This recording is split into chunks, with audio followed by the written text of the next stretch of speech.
भक्तिहीन तनु जानिके सुमिरौ पवन कुमार। बल बुद्धि विद्या देहु मोहि हरहु कलेश विकार। जनक सुता जग जननी जानकी अतिशय प्रिय करुणा निधान की। ताके जुग पद कमल मनामु जासु कृपा निर्मल मति पाऊं। जड़ चेतन जग जीव जत सकल राममय जानी। बंदौ सबके पद कमल सदा जोरि जुग पानी। प्रणवौ पवन कुमार खलबल पावक ज्ञान घन। जासु हृदय आगार बसहि राम सर चाप धर।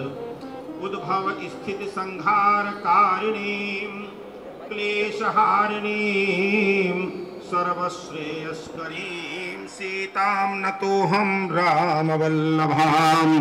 उमा कहूँ मैं अनुभव अपना उसत हरि भजन जगत सब सपना। बोलो श्री राम जय राम। पति रामचंद्र महाराज की, पवन सुत हनुमान की, उमापति महादेव की, वृंदावन बिहारी लाल की, परम संत बाबा नागपाल जी महाराज की। हर हर महा बोल साचे दरबार की। यह है दरबार मां परांबा भगवती का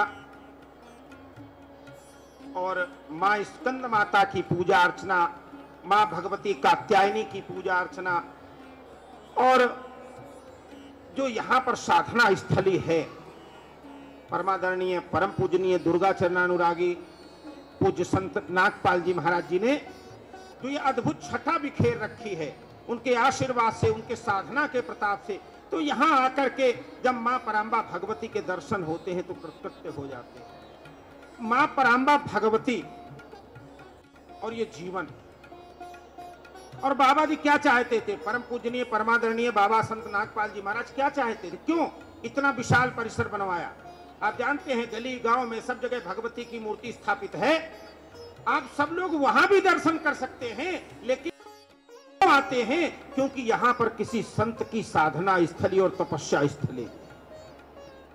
मूर्तियां तो सब जयपुर से खरीद के लाते हैं, पत्थर वही होता है, कारीगर वही होते हैं, लेकिन किसी श्री विग्रह के सामने खड़े होकर के जब हम प्रार्थना करते हैं तो झोलियां भर जाया करती हैं, लेकिन कहीं पर खड़े होकर के बात करने से कुछ भी नहीं होता। क्योंकि जहां पर श्रद्धा है, जहां पे निष्ठा है, जहां पर पूजन है, जहां पे साधना है, ऐसे मंदिर, ऐसे देवी स्थल, ऐसे तीर्थ स्थल सदैव पूजित रहे हैं और वहां पर भगवती का आशीर्वाद प्राप्त हुआ है। बोल साचे दरबार की। आप सब लोग जयकारा मेरे साथ जोर से लगाया करें, क्योंकि जयकारा में दम होता है और जयकारा से ही आपका जो मन भ्रमित होता है ना। भगवान कृष्ण से अर्जुन ने कहा, महाराज ये मन बड़ा चंचल है। यहाँ पर बैठ करके, मंदिर में भी बैठ करके हम घर की सोचते हैं। चंचलम मनः कृष्ण प्रमाथि बलवद्धनम तस्या हम निग्रहम मन्ये वायोरिषु दुष्करम। ये मन बड़ा चंचल है। लेकिन यहाँ पर बैठ करके, जहाँ पर साधना स्थली होती है, जहाँ पर पूजा स्थली, मंदिरों का निर्माण क्यों किया जाता है? क्योंकि मंदिर में बैठ करके कहीं न कहीं शांति का अनुभव होता है। आप लोग भागवत क्यों सुनने जाते हैं? आप तो घर में भी पढ़ सकते हैं, लेकिन बाहर जाकर के जहाँ पर वाइब्रेशन, जहाँ पर भागवत कथा हो रही है, वहाँ की चारों तरफ की वाइब्रेशन जो है उस पर ब्रह्म परमात्मा की जो अमर वाणी है वो भी गूंजती है। इसीलिए वहाँ जाकर के हमें परम शांति का अनुभव होता है। तो इस प्रकार से जीवन में जब श्रद्धा और भगवती का, आप सब लोग जानते हैं, माँ का पूजन अर्चन जब होता है तो निश्चित रूप से जीवन में करते हैं सुख के लिए, और माँ सुख प्रदान करती है। क्योंकि कभी भी कोई भी माँ अपने पुत्र को निराश नहीं करती। इसलिए जब हम उस परम ब्रह्म परमात्मा का स्मरण करते हैं तो माँ का स्मरण अपने आप आ जाता है। इसीलिए कहा गया है, सीता राधे, क्या बोला गया? सीता किसको बोला गया? मातृ शब्द का उच्चारण, क्योंकि कहते कुपुत्रो जायेत क्वचिदपि कुमाता न भवति उमा। कहूँ मैं अनुभव अपना और सत हरि भजन जगत सब सपना। अनुभव क्या है? भगवान का भजन ही सत्य है। हम दर्शन तो करें, लेकिन घर में भी मंदिर में आकर के जो सात्विक आचरण, सात्विक वातावरण में हमारा आचरण होता है, वैसा ही आचरण जब घर में होने लगे। आप सब जानते हैं घर में वैसा आचरण नहीं हो पाता है। मंदिर में आकर के हम दर्शन तो करते हैं, लेकिन जब घर में जाते हैं तो सास बहू का झगड़ा शुरू हो जाता है। मंदिर में आकर के हम दर्शन तो करते हैं, पुत्र भी दर्शन करता है, पिता भी दर्शन करता है, लेकिन घर में जब जाते हैं तो आपस में कहीं ना कहीं तकरार बढ़ जाती है। क्यों? क्योंकि जो मंदिर का वातावरण है वो शांत है, और जो घर का वातावरण है वो, बोलो भाई, अशांत है। मंदिर के वातावरण में कहीं न कहीं भीनी भीनी मंद सुगंधित जो वायु बह रही है, उसमें भगवती की, भगवान की कृपा है। लेकिन जो आपके घर में वायु बह रही है, उसमें कहीं न कहीं घृणा है, नफरत है, राग है, द्वेष है, असत्य है, हिंसा है। इसलिए हमारा जीवन कहां पर जाकर टिकता है? इसलिए हमारा जीवन वहां जाता है जहां पर जिस प्रकार का वातावरण होता है। आज हम बैठे हुए हैं परम संत बाबा नागपाल जी की साधना स्थली छतरपुर मंदिर, आद्या का त्यायनी शक्तिपीठ छतरपुर मंदिर में। यहाँ का वातावरण, यहाँ पर जब हम आए तो किस प्रकार के वातावरण लेके आए? यहाँ पर चारों ओर जय माता दी, जय माता, आप भी बोलो जय माता दी।